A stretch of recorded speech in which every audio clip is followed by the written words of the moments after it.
Hi everyone, I'm Shelly from There's No Place Like Home at redheadmom8.wordpress.com. Over the past month or two, notebooking has been a topic that I've been writing about and making a lot of videos about. I've noticed that since I started doing it over a year ago, it has really brought some life into my homeschool. Writing was something that my kids never really enjoyed to do very much. There would be a lot of tears every time that I would assign any sort of reports or essays or anything of that nature. So when I started looking into notebooking, I really was excited about it, and I've got to say that it has really helped us in our homeschool environment.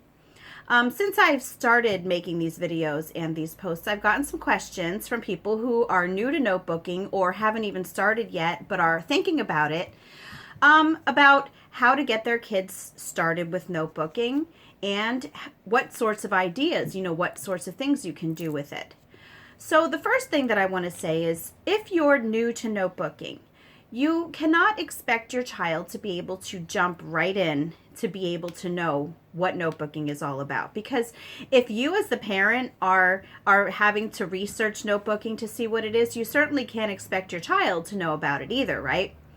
So what I suggest that you do is, since notebooking ultimately should be about giving your kids some independence when it comes to writing, letting them have a say in the sorts of structures that you're going to use in writing. There are different ways that you can notebook. You can do, lists, and you can do almost like reviews they can do of the books that they're reading, or they can do summaries. And I'm going to post a list on my blog, on my free resources page, of ideas for notebooking.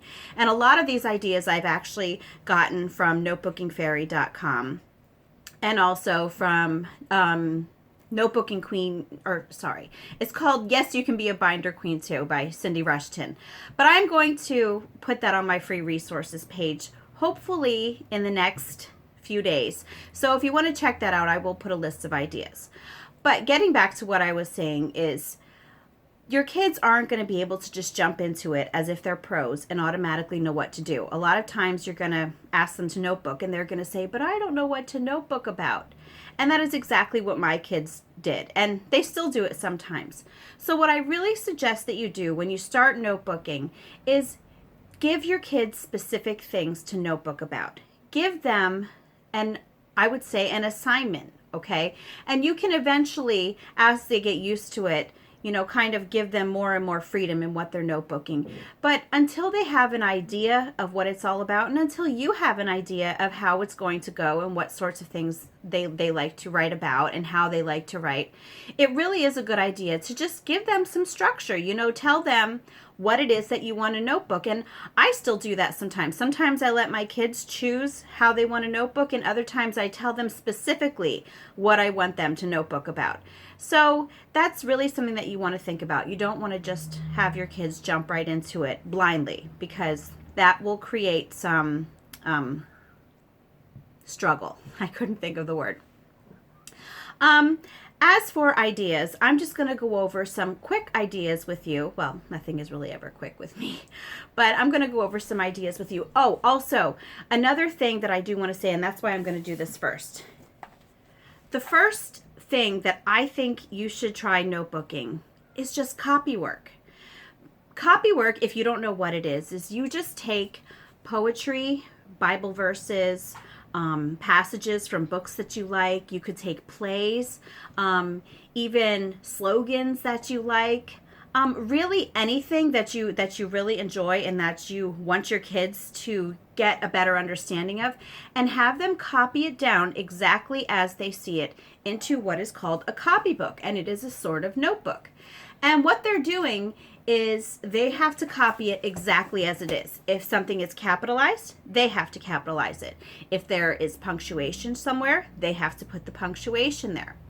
And the nice thing about Copywork is that, now first of all, I'm going to say, when it comes to notebooking, you really don't want to have little marks all over their paper of where they went wrong in their writing. That is something that you really don't want to do with notebooking. Notebooking is about getting your kids used to writing and helping them to really like it. So you want to try to, unless it's a really, really huge mistake that you just can't overlook.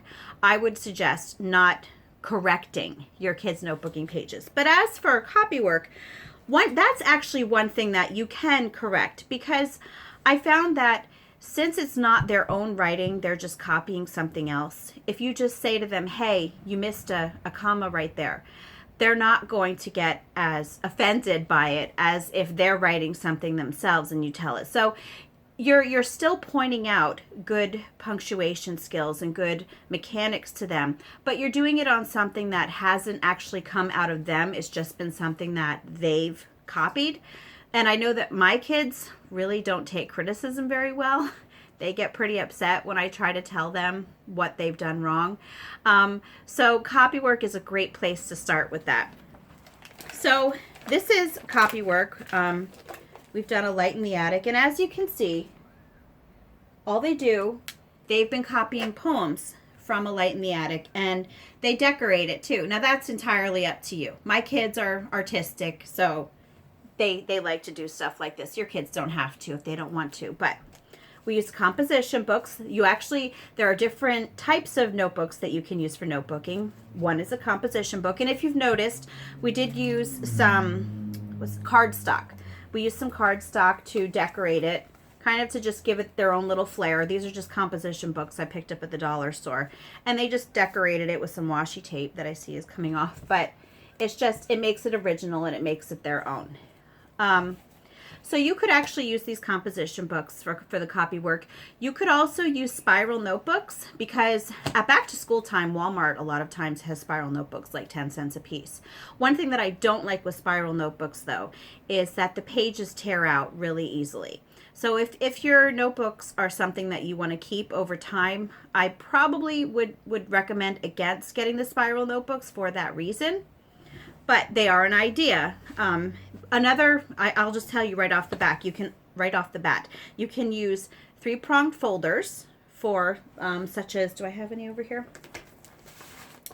You can use 3-pronged folders for your notebooks, the composition books, spiral notebooks, and binders. Now, I will tell you that actually someone commented and she's going to have their notebooks either comb bound or spiral bound at the office store. That's a great idea too. So there's no one specific type of notebook that you have to use for notebooking. That's not what matters. So that's entirely up to you. So anyway, Copywork, a great place to start notebooking. This would be the perfect first notebooking experience for you and your kids. A second one that I'm going to talk to you about are you can notebook your unit studies. If you are a family who does unit studies, and we are a family who does unit studies, as a large family, unit studies are great for us. So I found that actually notebooking our unit studies has actually helped us to keep a really awesome record of the things that we've done.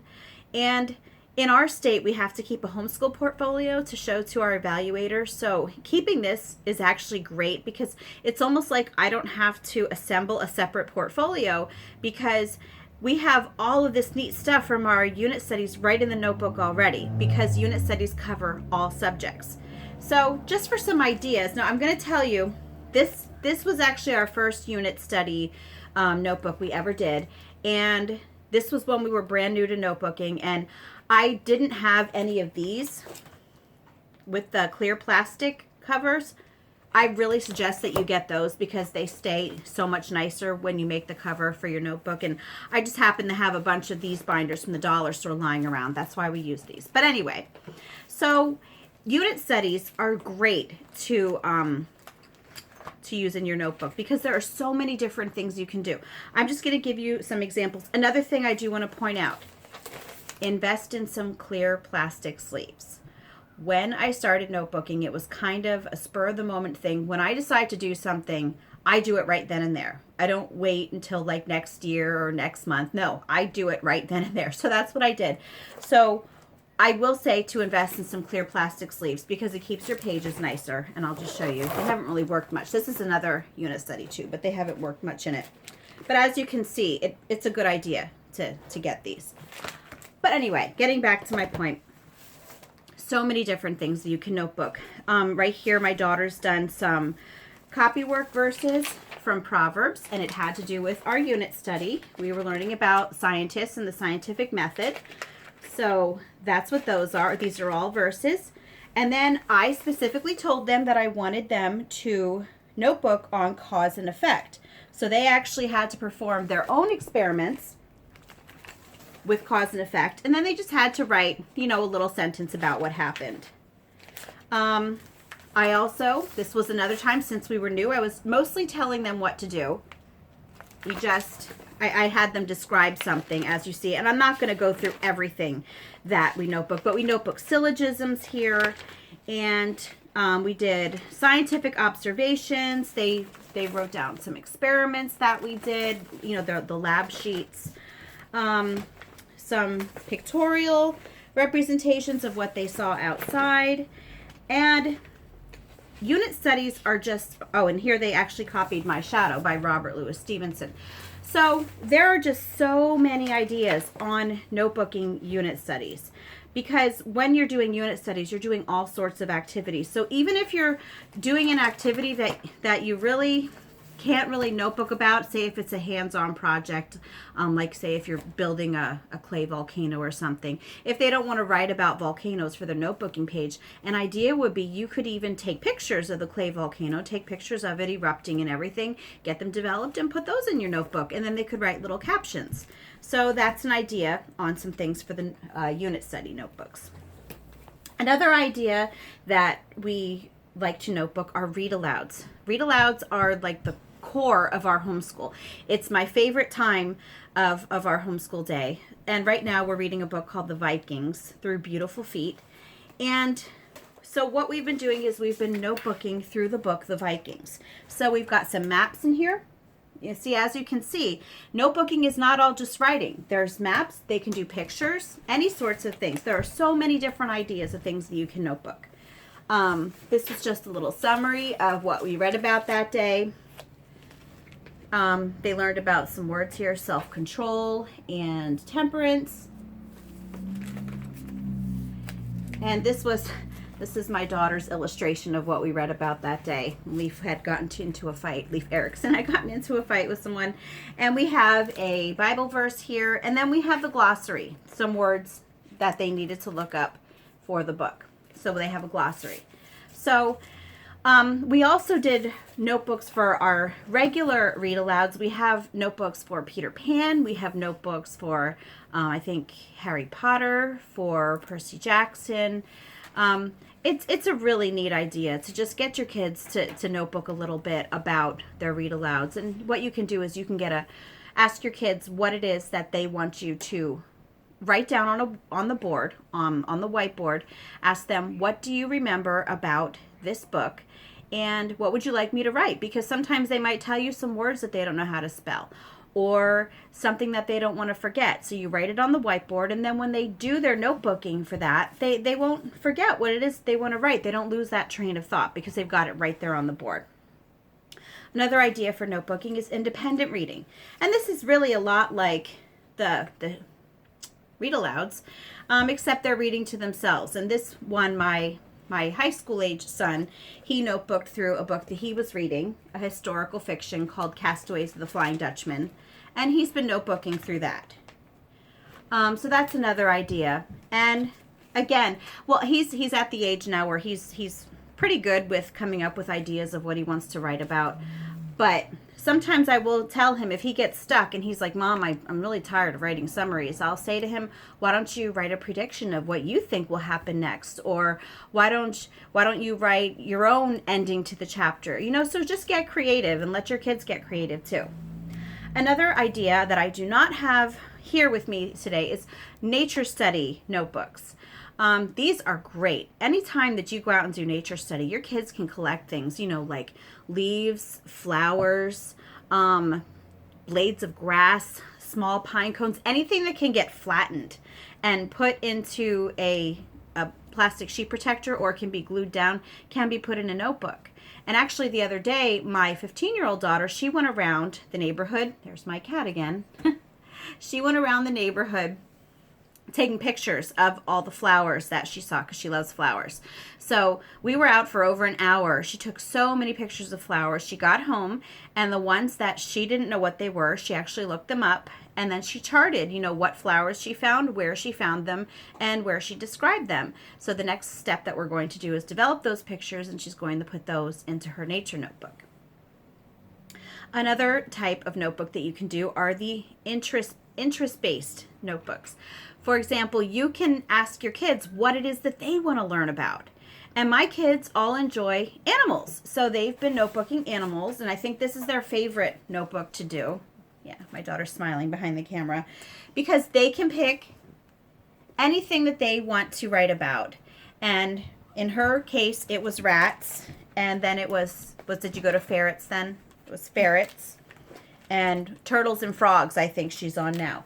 But this one, I found that when you tell kids that you want them to notebook something, a lot of times they'll do it because notebooking is a lot more fun than regular school assignments. But when they actually have a say in what they're notebooking, not just what sort of notebooking sheet they're going to use, but what topic they're going to notebook, I found that a lot of times they're going to be a lot more happy about adding to that. Like she even adds to this on days that I don't even tell her that she has to. And when we first started this, she would ask me, we would have off of school, and she would say, "Mom, can I work in my animal notebook?" Well, yes, of course. I'm certainly not going to say no to that. So this is a great idea for your kids. Let them become an expert on something that they really enjoy. And I've got to tell you that I've actually been doing my own notebooking on some things that I want to become an expert at. So it's not just kids. You're a great example if you as the parent do it too. My 3, almost 4-year-old, she has her own little notebook of letters and letter sounds. And this is just so that she can be a part of our homeschool. So I went to homeschoolshare.com, printed up some little letter pages. And as you can see, this is not about, aesthetics. This is about her having fun and learning from it. So she's created little books and putting the little letters in the pockets. Little book of bees, and she gets to trace them. Little poems. And then she has a little spinning book here. But again, notebooking does not have to be just for kids who already know how to write. Be creative. There are so many things that you can notebook, really. And my daughter, she has so much fun with this, and she's very proud when she shows it to her daddy. So, another idea that I don't have with me, but that we have done in the past, is writing prompts. You can notebook writing prompts. A lot of times I would ask my kids when we were doing our read alouds and notebooking, I would say, do you want to notebook your read aloud today, or do you want to do a writing prompt? And a lot of times they would do writing prompts for something different, because there are a lot of great writing prompts online. Some of them are pretty goofy, and that's my kids. My kids are goofy. So if it's a goofy writing prompt, then they're going to do it. So that's another great idea for notebooking. It's a great way for them to spend some time doing some creative writing, and you give them an idea of what to start with. They can illustrate it, and they can really have a lot of fun with writing prompts. So right there's another notebooking idea. And now the next idea is pretty self-explanatory, but maybe you didn't even think of it. Journals, daily journals. And notebooking is a form of journaling, but a lot of people don't think of that when it comes to notebooking.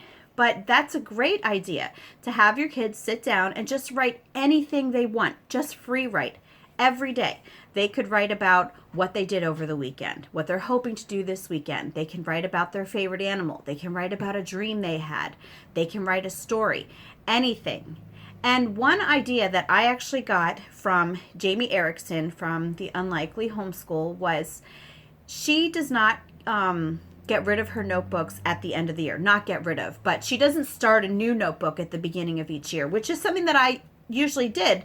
With school, you think, okay, it's a new school year, I'm going to start a new notebook, and even though there's still half a notebook left that hasn't been written on, we're going to just push that to the side and we'll start a new one.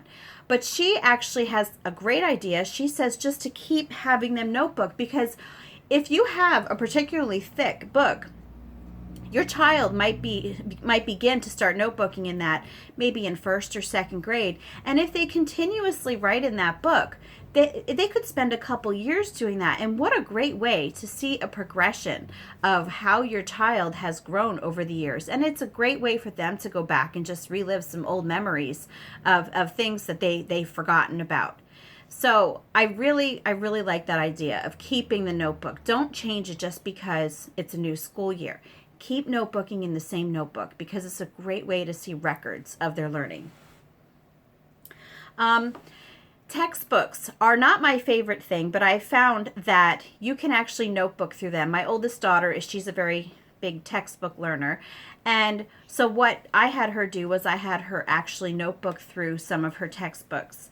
Instead of answering some of the questions, she would just notebook through it because I found it to be a lot more interesting. And I know that a lot of the things that they have you do at the end of chapters are pretty much busy work or they're just really boring. So I think that when your child has the ability to notebook through a chapter in a textbook, it actually helps them to remember better because a lot of times they're writing about what interests them the most or what they feel is the most important to learn.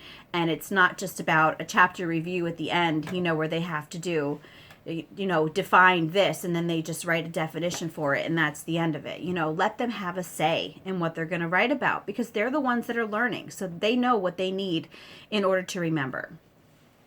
Trade books are another thing to notebook, and trade books are, if you take textbooks, make them interesting and make them fun and put them at the library, those are trade books. So if you go to the nonfiction section of your library, all those books that you see are trade books. And what they are is they are textbooks that are not boring. I won't even call them textbooks. I won't even do that to them. Trade books are written by usually one author who has a really deep interest in the subject and isn't writing about it just for the sole purpose of educating someone. They're writing about it because they truly love it and it comes through in the way that it's written. So trade books are a great thing that you can notebook to. A lot of times you would do it in the same manner that you would do textbooks or even independent reading. Your child reads through it and then they will notebook through it in order to remember the important things. My 15-year-old daughter right now is using trade books to notebook about ancient Egypt. And she's got hieroglyphics in there and she's written a lot of interesting passages and she's done bios on King Tut and Akhenaten, what is his name? Amenhotep? I don't know if I said it right, but she's been notebooking using trade books through ancient Egypt, and she loves it. She just went to the library last week and requested a book that was like so complicated that the librarian at the reference desk couldn't believe that she was actually going to read it. She just kept saying to my daughter, "Do you need this as a resource?" And I was just like, "No, my daughter's just going to read it." And it couldn't go through the librarian's head that my daughter was going to read this and not just write it down in a bibliography. So that was kind of funny. But really, trade books are a great way to open the door on your child's interests. Another idea is vacation prep. If you're planning on going on a vacation, or if you know that your child is going to be going somewhere, notebooking would be a great way to get them really excited about it. Have them research the place that you're going to, look up landmarks, maybe look up map routes. They could look up airfare or how much a train would cost to get there. Any sorts of ideas. They could cut out pictures of brochures of what it looks like there and glue them in there. So many ideas. So not only are they learning about the place that you're going to be going to, but you're getting them excited about it. So, and to me, homeschooling, we should be letting our kids have fun while they're learning. It's not just about drilling and getting these things into their heads that they're supposed to remember. Learning should be fun because that's when they're going to remember it. And I just want to show, these are the newest things that we've been notebooking. Where are they? Composer studies. Those are a great thing to notebook. And my kids just started it. So we only have one of these sheets filled out for composers so far. But composer studies are awesome to notebook. What we did last week was I read aloud to my kids about Mozart, and as I was reading aloud to them, we were listening to some Mozart in the background, so that was really nice. And then they got to complete a notebooking page about him. So composer studies are an awesome way to get your kids exposed to music they probably wouldn't normally listen to. And it's a great way to work on those writing skills and even some history. And I will say that having them listen to Mozart, my 8-year-old son actually came up to me earlier this week and actually requested me to put on Mozart during the day. So that was unexpected and nice. You know, how many 8-year-old kids ask you to put on Mozart for them? So that was pretty cool. And another idea are artist studies. We just started this one last week too, so we only have one notebooking page for this, but we started studying Leonardo da Vinci. So we studied some of his paintings and I read about him, and they completed a notebooking page. So these are just some of the ideas you could do. You could notebook geography, you know, through Europe or the United States, any place. Really, you can literally notebook any subject. So I've given you a bunch of ideas, and I hope that I didn't get you completely overwhelmed with all of these ideas, because one thing, Bella wants to always be in my videos. One thing that is so important is that you need to remember this one thing. Do not try to notebook all of these things at one time, because you will go crazy and your kids will not be happy with you. So I really suggest that if your kids are younger, maybe one notebooking page a day. If they're older, possibly two. No more than that though. Do not have them notebook every single subject every day. And do not try to do all of these ideas that I gave you all at one time, because even though I have all of these examples here, these are all things that I've done over time. We switch things up a bit to keep things interesting. So don't try to do all of this stuff at one time. Pick one or two things to start that you really want your kids to notebook. And like I said before, I highly recommend Copywork. That's a great way to start, especially with younger kids. And don't get overwhelmed. Just pick the ideas that you like best. So I really hope that this has helped you. If you have any questions at all about notebooking, just leave a comment, and I will leave some links at the bottom to some posts that I've written about notebooking. I actually just published one last week about 12 ideas to notebook about, but I actually covered those here. But anyway, if you wanted to read that, I'll leave that link at the bottom, and I hope you have a great day.